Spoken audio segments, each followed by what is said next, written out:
zu einer neuen Folge von Tourismus Namibia. Ich bin Svenja Hecht und freue mich, dass ihr wieder dabei seid. Diesmal warten wieder spannende Geschichten aus dem ganzen Land auf euch. Aktuelles besprechen wir in der Rubrik Themen, unseren Topics. Besondere Orte stellen wir euch unter Reisezielen, den Destinations vor. Und bei Kurz und Knapp oder auch To the Point zeigen wir euch internationale Eindrücke und nachhaltige Projekte. Los geht's mit einem Blick auf unsere Themen dieser Ausgabe.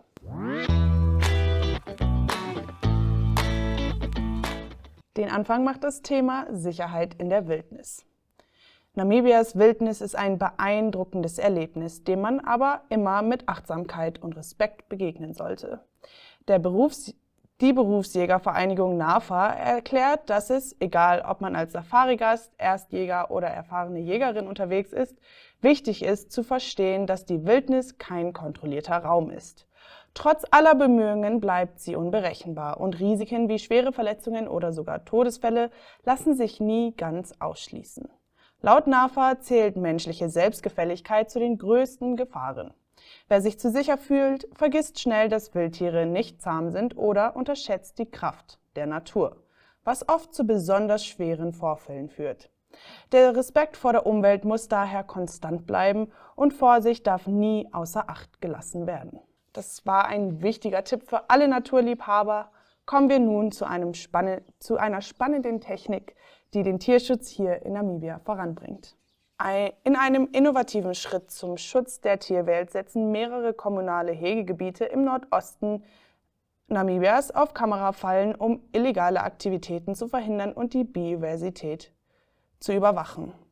Möglich wird das Projekt durch das Wildlife Credits, das von der niederländischen Naturschutzorganisation World Wildlife Foundation WWF finanziert und in Zusammenarbeit mit WWF Namibia sowie Wildhüterinnen aus den Hegegebieten Bamunu, Sobbe und Kwandu umgesetzt wird.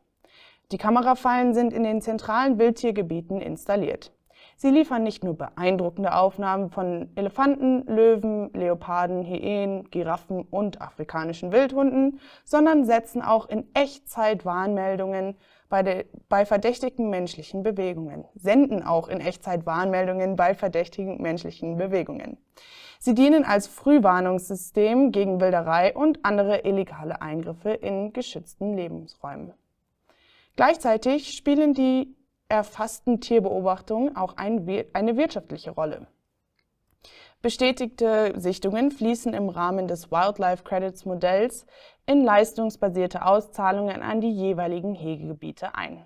Dadurch erhalten die Gemeinden direkte finanzielle Anreize, ihre Umwelt zu schützen. Hightech trifft Naturschutz. Das finde ich eine sehr, sehr tolle Kombination. Jetzt werfen wir einen Blick auf ein Thema, das oft kontrovers diskutiert wird: Bergbau in Namibias Schutzgebieten. Angesichts der großen Fläche von Schutzgebieten in Namibia ist es wenig überraschend, dass ein erheblicher Teil der landesweiten Bodenschätze in diesen Gebieten liegt. Rund 75% der Einnahmen aus dem Bergbau stammen aus Schutzgebieten. Das geht aus dem Entwurf der überarbeiteten nationalen Richtlinie zur Erkundung und Abbau in Schutzgebieten in artenreichen und ökologisch sensiblen Gebieten hervor. Im Entwurf heißt es, angesichts des enormen wirtschaftlichen Potenzials sowie des Tourismus als auch des Bergbaus müsse die Regierung sicherstellen, dass Abbau und Erkundung die langfristigen Chancen für nachhaltige Entwicklung in Schutzgebieten nicht gefährdet. Zugleich wird betont, dass Schutzgebiete das Rückgrat des namibischen Naturschutzes bilden und Heimat vieler wertvoller Tierarten sind. Allerdings decken sie nicht alle Aspekte der biologischen Vielfalt oder aller ökologisch sensiblen Räume Namibias ab.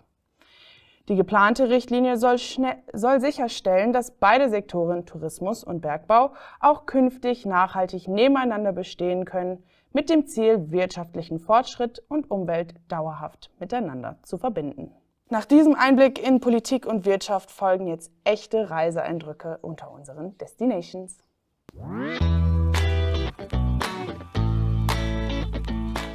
Und da verschlägt es uns zuerst in das wunderschöne Luderitz. Network Media Hub Journalist Otis Daniels und sein Freund Yannick Hofmuth aus Deutschland erkunden die Küstenstadt Luderitz im Südwesten Namibias. Schauen wir mal, was sie dort erleben.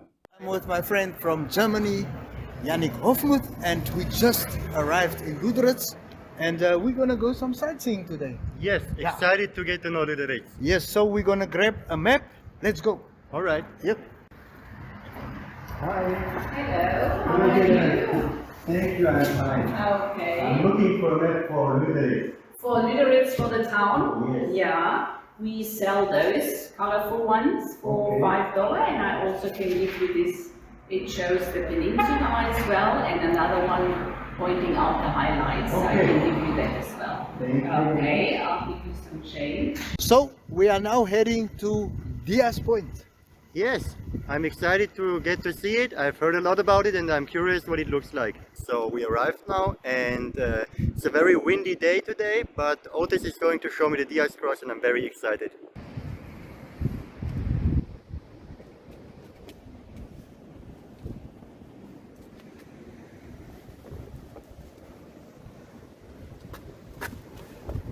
So Yannick, what goes through your mind, my brother? It's incredible, my friend. I can't imagine what this guy, the sailor Bartolomeo Diaz, had in his mind when he arrived here in 1488.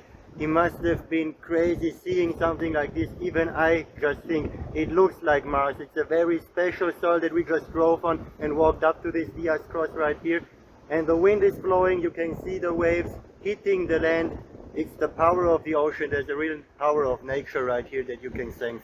So for those of you who cannot drive to Diaz Point, there is a replica of the Diaz Cross in the Namibia Maritime Museum. But I must say, the roads are actually quite drivable. Yes, it was a good drive and it's definitely worth it. Stay tuned, keep on following us. We've got more surprises for you. So Yannick, Luderitz is a real national heritage treasure trove, my friend.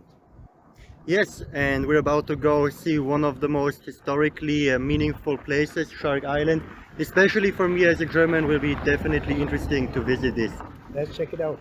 So Yannick, the site was used as a concentration camp by German soldiers, and many Namibians perished here. What's your take on that, my brother?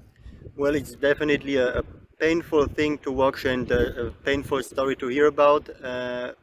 But I'm sure there's in some way a responsibility that you carry, especially as a German, when you hear people of your nationality did this stuff. Even though you didn't personally do it, it still should touch your heart in some way.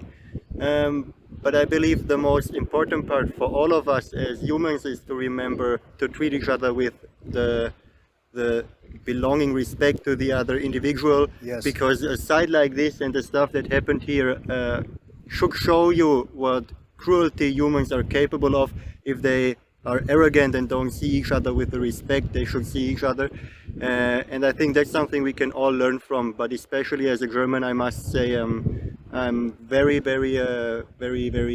honored to see this place. I feel like, and to understand the history of this country and of my country and the connection between those two, which is sometimes painful. Thank you, boss.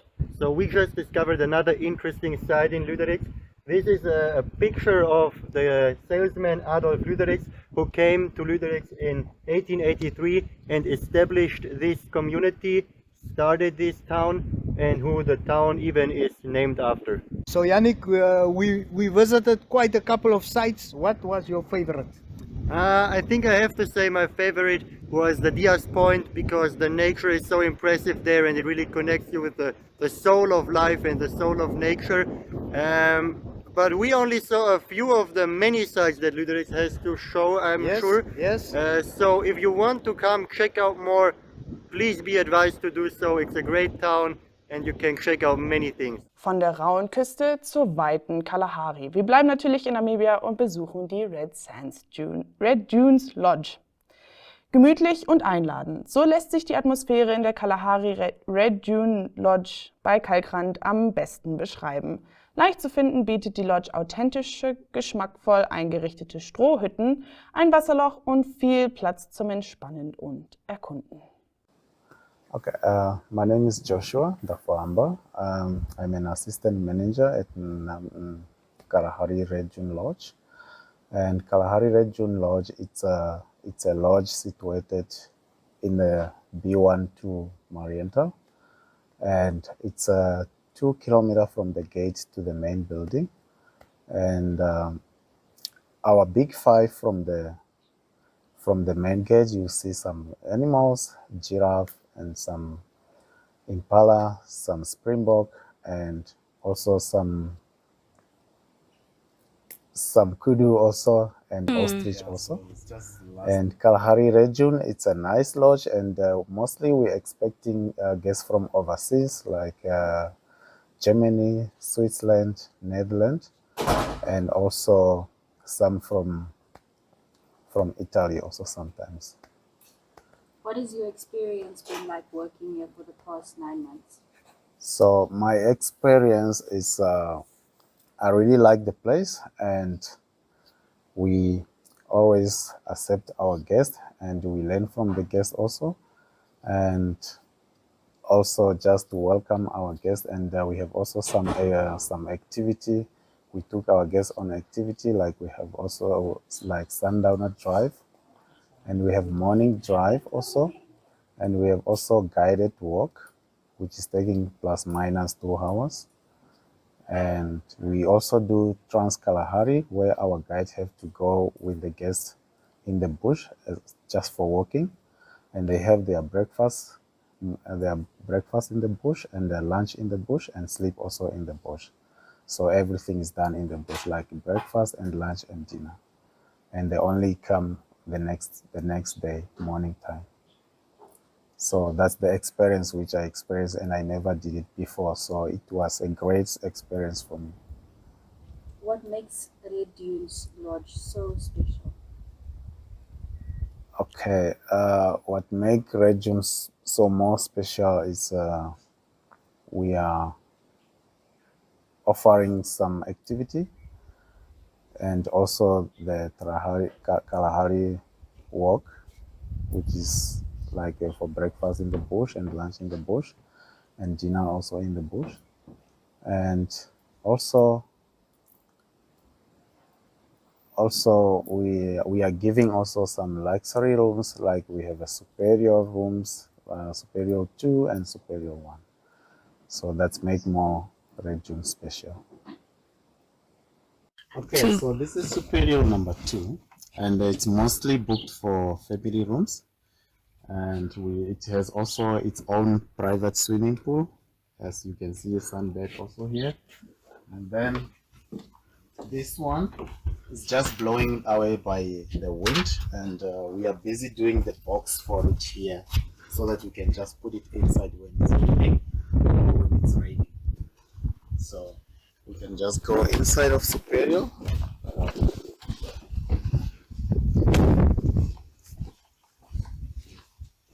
And all the rooms have an alarm in case if something movement, any movement in the night, the alarm is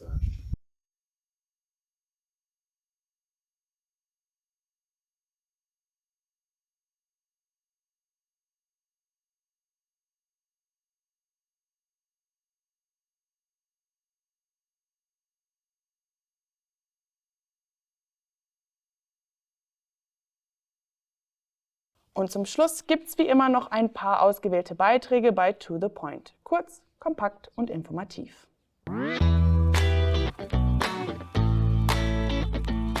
Wir beginnen mit einer Reise weit über Namibias Grenzen hinaus. Ein Besuch im größten buddhistischen Tempel der Welt. Die NMH-Journalistin Precious Ngataunapo war auf Einladung der indonesischen Botschaft in Namibia kürzlich zu einer Erkundungsreise in Indonesien unterwegs und besuchte unter anderem Jakarta und Yogyakarta. Hier besucht sie Borobudur, den größten buddhistischen Tempel der Welt und UNESCO-Welterbestätte. Der Reiseleiter Mura Aristiana erzählt mehr dazu.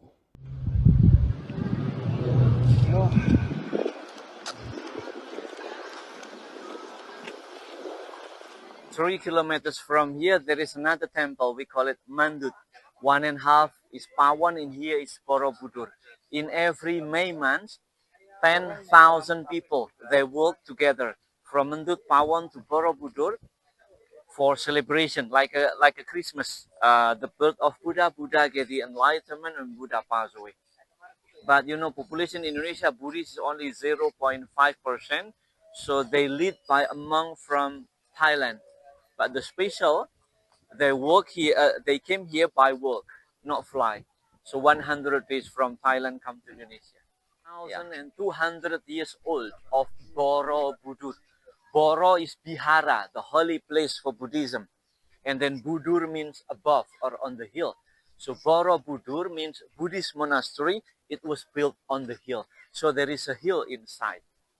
Normally, another temple, it was built on the flat land. So tall temple. So the trouble is the earthquake. So that's why on the base of the temple, we step on the sand. Sand is for neutralize the earthquake. So Borobudur is a big temple. So the trouble is the water from the rain.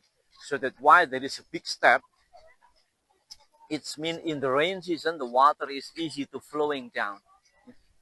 And in the past, in every meeting of the stone, they use waterproof clay, chalk, and the water. They mix together like cake, and they give waterproof. So once again, that is the solution for the water in the rain season. And in the full moon, many temples, it looks like a gold or diamond because light from the moon connected with the clay and chalk at the time. So this is lion statue. But when this temple was built, we never see lion before because there is a tiger but no lion in Indonesia. So we just to carve by some imagination what kind of lion, like a monkey, cat, dog, horse, yeah? Happy lion. And over there is a bowl. Anyone they want to pray, burn some incense and another, they must put there. Because Borobudur is registered to be cultural heritage of UNESCO, not living, not active monument. So nobody come to pray. Yeah, anyone they want to pray, they must get license from the government because incense, candle, flower, maybe it's possible can be destroyed, the stone there. Okay. Yeah, you can move to your step, climb up. Buddha means awareness. Life is turning, morning, evening, health, sick, rich, poor, life, and time. How rich we are, how big our power. Nobody can stop the turning of the life. So when you aware life is turning, you are Buddha. Because Buddha is like a title, awareness. So what you must do to be smart person. Enjoy your life but don't destroy. Congratulations, you are Buddha now. There are 504 Buddha statue. 250 is broken. No head, no arm because of the earthquake here. And we still have 55 head of Buddha, but we don't know where is the body. And this is the carving of the follower of Buddha. The name is Sudana Kumara. He is a rich man. He is the prince, but he used his power, the money for traveling. Yeah. To see many teachers to get the enlightenment. Okay, 2 million block of lava stone, no glue, no cement, just interlocking stone like puzzle, Tetris, Lego.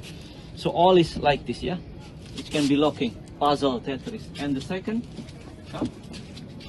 in the past, they make a hole on the face of 2 stones. And here is small than here, so it can be locking. Yeah, so just interlocking stone. When something happened with the earthquake, only the keystone is broken, so they just to change, yeah. And what about the water? In the past, remember, yeah, clay, chalk, and the water, they mix together for waterproof for every meeting of the stone. So normally there is a hole there, and at the end of the hole, we can see the statue like this. We call it a Jala Dwara. So this is the gargoyle, the irrigation for the water in the past.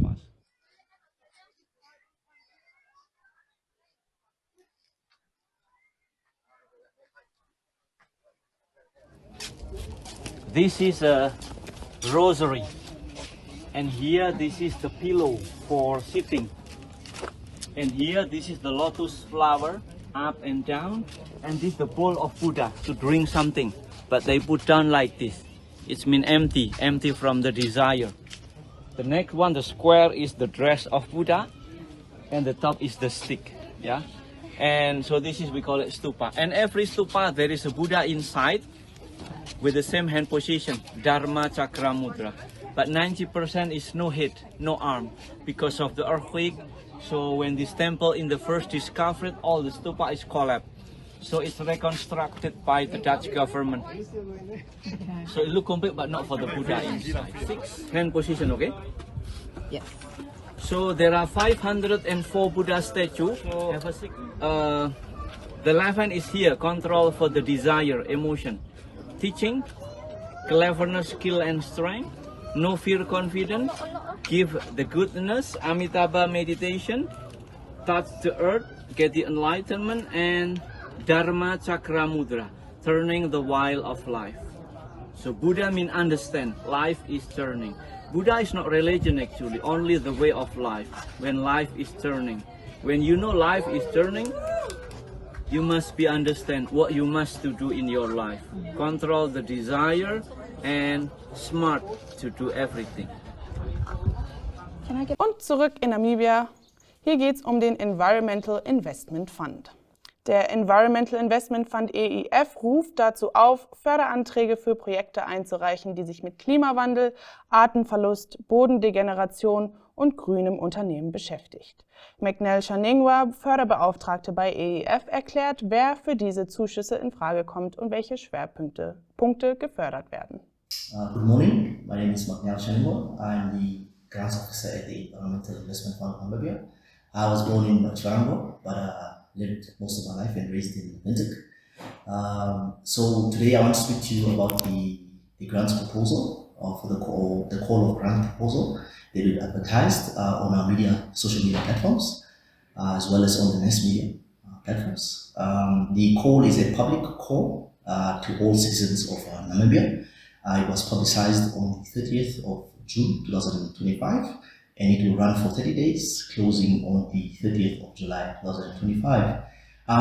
This grant, although it is publicized to the public, there is an eligible criteria. This eligibility criteria is individuals, youth groups, women groups, SMEs, people living with disabilities. The other one is non-profit organizations, as well as non-community-based organizations. I would like to speak on some of the investment themes that is embodied within the call. Some of it is waste management and recycling. This is basically initiatives or projects that support systems and businesses that recycle, reduce, and reuse waste, solid waste, mostly materials, whilst upscaling some of these products to get an economic value out of it. Another one is sustainable agriculture. These projects are projects or initiatives that enhance productivity, resilience to climate change, and reduce environmental impact in the agricultural sector. A typical example is implementation of efficient irrigation methods like drip irrigation.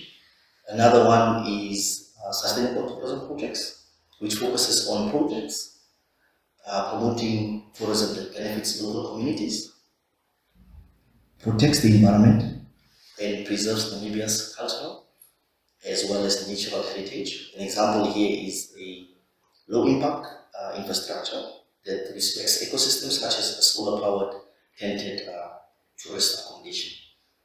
Another one is a nature-based enterprise and nature resource value addition projects.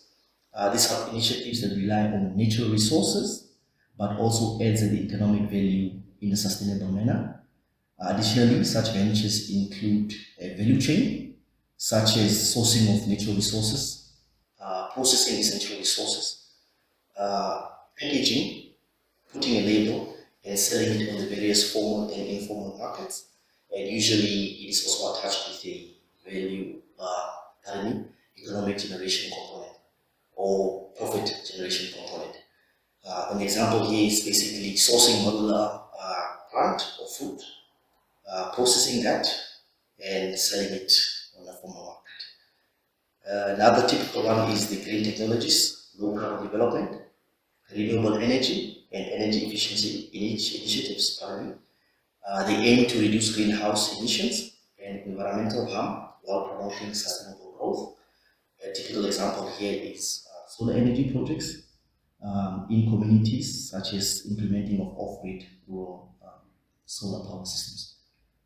I would like to talk about the ceilings that one can access, or the funding ceilings. It normally ranges from 50,000 Namibian dollars to 150,000 Namibian dollars per proposal. Und damit sind wir schon am Ende unserer heutigen Sendung. Schön, dass ihr wieder mit dabei wart. Wenn euch unsere Beiträge gefallen haben, freuen wir uns, wenn ihr auch das nächste Mal wieder reinschaut. Bis dann, bleibt neugierig, bleibt reisefreudig und passt gut auf euch auf.